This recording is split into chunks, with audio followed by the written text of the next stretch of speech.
મુન્દ્રા તાલુકાના મોટા કપાયા ગામે ગેરકાયદે સાદી માટીનું ઉત્ખનન કરવામાં આવતું હોવાની માહિતી મળતાની સાથે ફ્લાઇંગ સ્ક્વોડે દરોડો પાડી કિંમતી મશીનરી સીઝ કરી.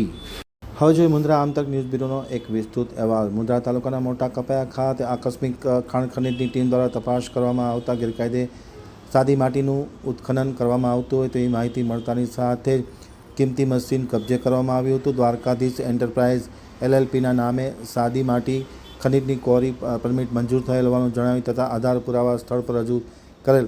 આથી તપાસની ટીમ દ્વારા પરમિટ વિસ્તાર અને કામવાળી વિસ્તારની ખરાઈ કરતા પરમિટ ધારકે પરમિટ વિસ્તાર બહાર સાદી માટીનું ગેરકાયદેસર ઉત્ખનન કર્યું હોવાનું સાબિત થતાં આ મશીનરી સીઝ કરવામાં આવી છે, એમ આમતક ટીવીની સાથેની વાતચીતમાં માહિતી આપતા ફ્લાઇંગ સ્ક્વોડના વડા મેહુલ શાહે જણાવ્યું હતું.